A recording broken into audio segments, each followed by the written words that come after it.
செய்தி. சட்டப்பேரவை வளாகத்தில் முதலமைச்சர் மு.க.ஸ்டாலினை பன்னீர்செல்வம் சந்தித்திருக்கிறார். அது குறித்த ஒரு அண்மை செய்தியை தற்போது பார்த்து வருகிறோம்.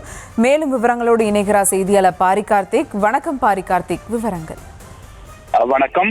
முன்னாள் முதலமைச்சர் ஓபிஎஸ்ஐ தற்போது தமிழ்நாடு முதலமைச்சர்கள் சட்டப்பேரவை வளாகத்தில் சந்தித்திருக்கிறார். ஓபிஎஸ் முதலமைச்சர் அறைக்கு சென்று முதலமைச்சரை சந்தித்து பல்வேறு அரசியல் நிகழ்வு குறித்து பேசியிருப்பதாக கூறப்படுகிறது. ஏற்கனவே முதலமைச்சரை ஓபிஎஸ் தனிப்பட்ட காரணத்திற்காக சந்தித்திருக்கிறார் என்பது குறிப்பிடத்தக்கது.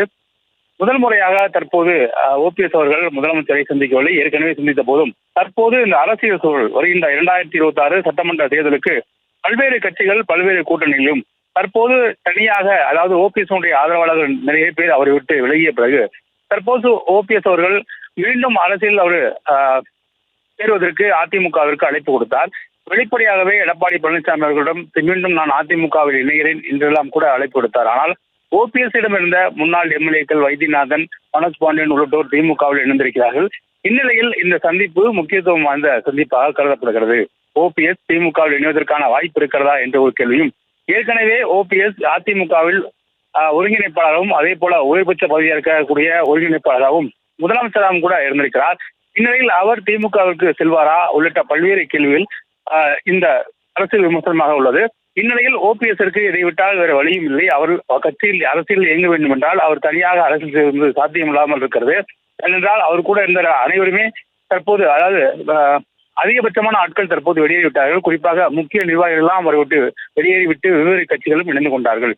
இந்நிலையில் தனியாக இருக்கும் ஓபிஎஸ் திமுகவுடன் இணைந்து தன்னுடைய அரசியல் பணத்தை மேற்கொள்வாரா என்ற ஒரு கேள்வி இருக்கிறது. அதே போல ஓபிஎஸ் வந்தால் திமுகவும் அவர்களை இணைத்துக் கொள்வதற்கு தயாராக இருக்கிறார் என்பதுதான் நமக்கு வந்த தகவல் அடிப்படையில் இருக்கிறது. ஓபிஎஸ் தனியாக கட்சி ஆரம்பிப்பாரா, இல்லை தங்களுடைய இப்போது இருக்கக்கூடிய ஆதரவாளர்களை வைத்து ஒரு கட்சியாக உருவாக்கப்படுவாரா, இல்லை அவர் திமுகவில் இணைந்து பணியாற்றுவாரா உள்ளிட்ட பல்வேறு விஷயங்கள் இந்த திமுக, அதாவது முதலமைச்சர் சந்தித்த பின்பு பல்வேறு விமர்சனங்களாக இருக்கிறது. இந்நிலையில் சட்டப்பேரவை வளாகத்தில் இன்றைய தினம், அதாவது இந்த திமுக ஆட்சியினுடைய இந்த 5 ஆண்டு கால ஆட்சியினுடைய கடைசி சட்டப்பேரவை கூட்டத்தொடரில் இறுதி நாளான இன்றைய தினம் ஓபிஎஸ் அவர்கள் முதலமைச்சரை சந்திப்பது குறிப்பிடத்தக்க விஷயமாக இருக்கிறது. ஏனென்றால் வருகின்ற தேர்தலில் யார் வெற்றி பெறுவார் என்பது அடுத்த கட்ட அரசியல் நோக்கோடு பல்வேறு கட்சிகளும் தங்களுடைய பயணத்தை துவங்கியிருக்கும் நிலையில் ஓபிஎஸ் தற்போது முதலமைச்சர் சந்தித்து சட்டப்பேரவை வளாகத்தில் பேசியிருக்கிறார்.